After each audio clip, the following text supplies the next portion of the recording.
kebangkitan khilafah pasti akan terulang lagi. Namanya juga roda kekuasaan, pasti berputar.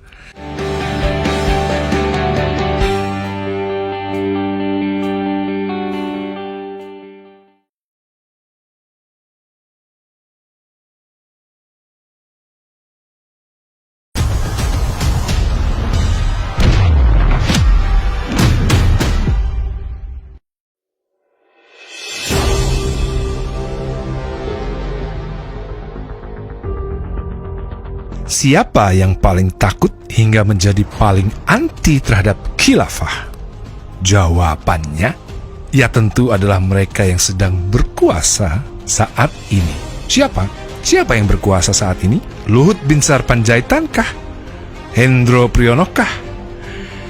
Kayaknya nggak sebanding kalau membandingkan mereka dengan Abu Bakar Asy-Syiddiq, atau Umar bin Khattab, atau Utsman bin Affan, atau Sayyidina Ali radhiyallahu anhu. Nggak sebanding lah. Lalu siapa yang sebanding dengan khilafah? Ya Amerika lah.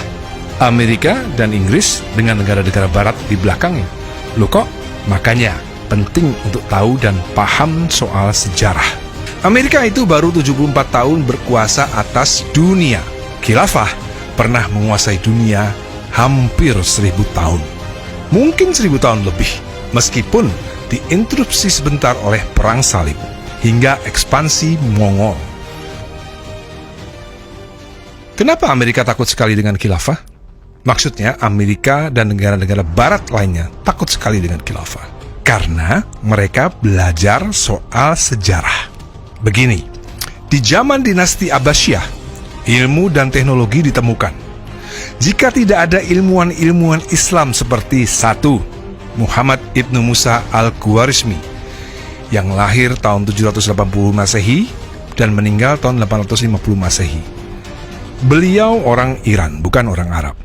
Penulis buku Al-Jabar, buku dasar matematika. Yang kedua, ada Ibnu Sina yang lahir tahun 980 Masehi dan meninggal tahun 1037 Masehi. Orang Iran juga, adalah peletak dasar-dasar ilmu kimia, biologi, dan kedokteran. Ada juga yang sangat terkenal. Yang nomor 3 adalah Al-Ghazali yang lahir tahun 1058 meninggal 1111. Beliau adalah ahli filsafat modern. Jadi kalau belajar filsafat ke luar negeri pasti akan belajar soal Al-Ghazali. Jadi Al-Ghazali itu bukan tokoh Islam tapi tokoh dunia. Juga yang terakhir ini Jalaluddin Rumi, lahir 1207 meninggal 1273. Seorang sastrawan hebat, jauh sebelum orang-orang Eropa mengenal sastra. Karya Jalaluddin Rumi adalah karya-karya yang selalu dibaca oleh orang-orang Eropa dan Amerika sampai saat ini. Jadi, jika tidak ada muslim-muslim hebat di masa khilafah Islam, maka Eropa pun tidak akan ada yang namanya revolusi ilmu pengetahuan. Jadi, jika tidak ada muslim hebat di masa khilafah, maka di Eropa pun tidak akan ada yang namanya revolusi ilmu pengetahuan. Maka jika kalian kagum dengan Amerika yang baru 74 tahunan menguasai dunia, kalian sudah kagum. Maka mustahil bagi kalian jika tidak mengagumi khilafah yang sudah menguasai dunia ini hampir 1000 tahun. Sejak Nabi Muhammad berkuasa atas Mekah hingga runtuhnya Turki di tahun 1923.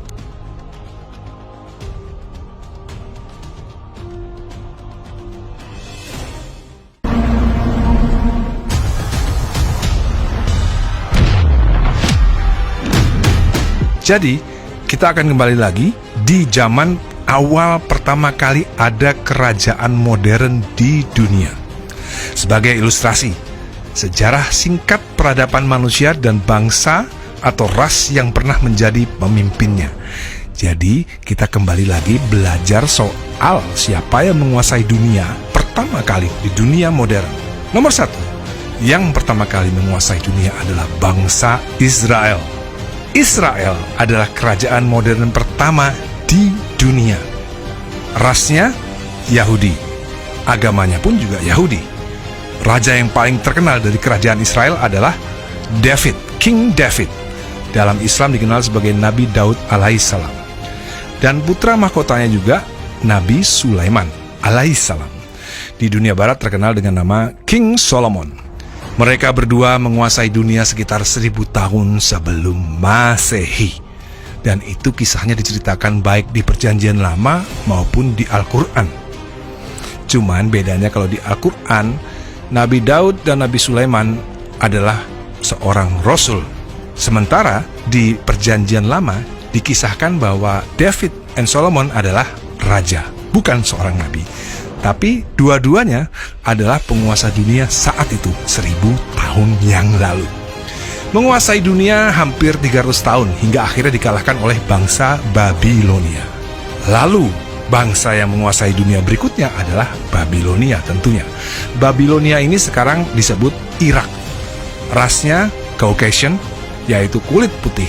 Mirip-mirip sama bule, ya. Kadang-kadang kita susah memisahkan antara ras kulit putih Caucasian antara Irak dan bule. Sebenarnya Irak dan bule itu adalah sama, rasnya Caucasian, ras kulit putih.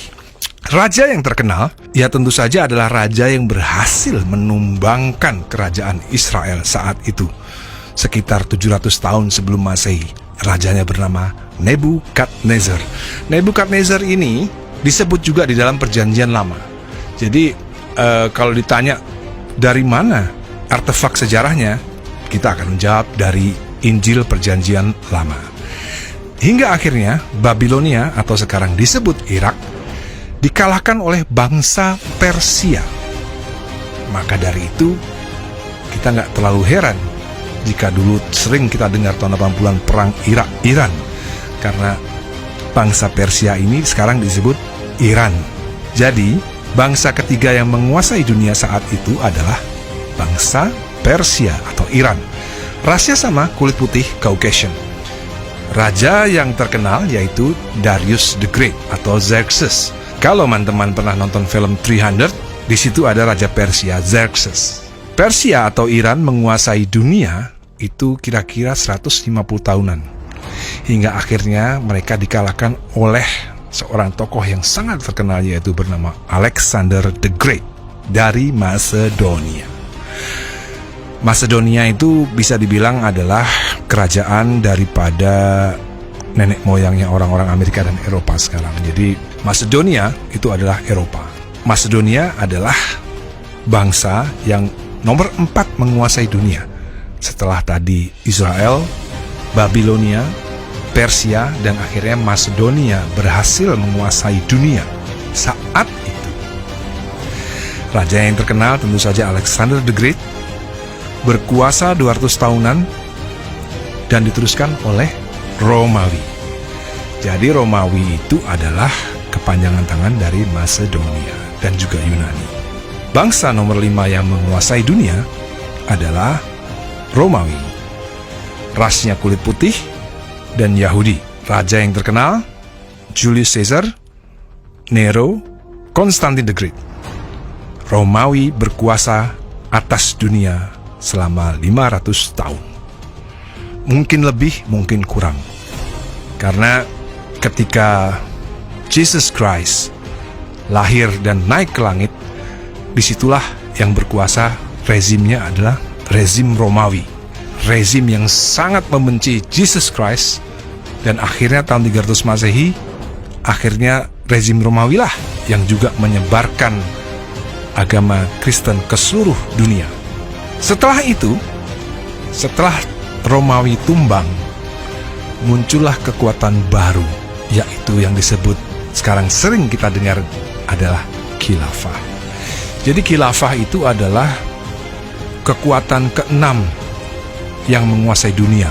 Yang pertama tadi adalah Israel, yang kedua adalah Babilonia, yang ketiga adalah Persia, yang keempat adalah Macedonia, yang kelima adalah Romawi, dan setelah itu khilafah adalah mereka yang berkuasa atas dunia setelah Romawi runtuh di tahun 456. Jadi ketika Nabi Muhammad lahir tahun 571 Masehi, di dunia itu tidak ada penguasanya. Jadi, kalau menurut Al-Quran, ketika Nabi Muhammad lahir, Mekah adalah Mother of all cities. Jadi Mekah itu adalah ibu kotanya semua kota-kota dunia. Mekah adalah pusat peradaban dunia. Jadi ketika Nabi Muhammad menjadi penguasa Mekah untuk pertama kalinya, otomatis Nabi Muhammad SAW adalah penguasa dunia. Di dalam kekhilafahan Islam ada beberapa ras yang ada di sana. Tidak hanya ras Arab, tapi juga ada Yahudi, juga ada Persia dan Babilonia. Banyak tokoh-tokoh Islam saat itu mereka berasal dari Persia maupun dari Babilonia. Banyak juga ahli-ahli sains juga berasal dari orang-orang Yahudi yang masuk Islam. Khilafah menguasai dunia plus minus kira-kira 1000 tahun lebih semenjak Nabi Muhammad SAW hingga Khalifah Utsmani di Turki tahun 1923. Apapun, selama khilafah berkuasa, ada juga kekuatan lain di belahan dunia yang menjadi pusat peradaban, yaitu Kerajaan Mataram kuno di Jawa tahun 800 Masehi hingga 900 Masehi. Ada juga kekuatan militer kerajaan Inggris dan Prancis semasa Perang Salib. Ada juga kekuatan besar Mongol tahun 1300 Masehi yang akhirnya juga memusnahkan Khilafah Abbasiyah. Meskipun setelah itu Khilafah Utsmani mengembalikan kejayaan khilafah setelah menaklukkan Konstantinopel tahun 1453 Masehi. Seiring dengan Khilafah Utsmani, bangkit juga kekuatan Eropa, Spanyol dan Portugis di periode awal 1400-an dan 1500-an. Ada juga di periode 1600-an yaitu Belanda. Ada juga Inggris di tahun 1700-an. Ada juga Jerman dengan Hitlernya di tahun 1930-an. Dan puncaknya, Amerika memenangkan Perang Dunia II di tahun 1945. Sejak 1945, barulah Amerika menguasai dunia.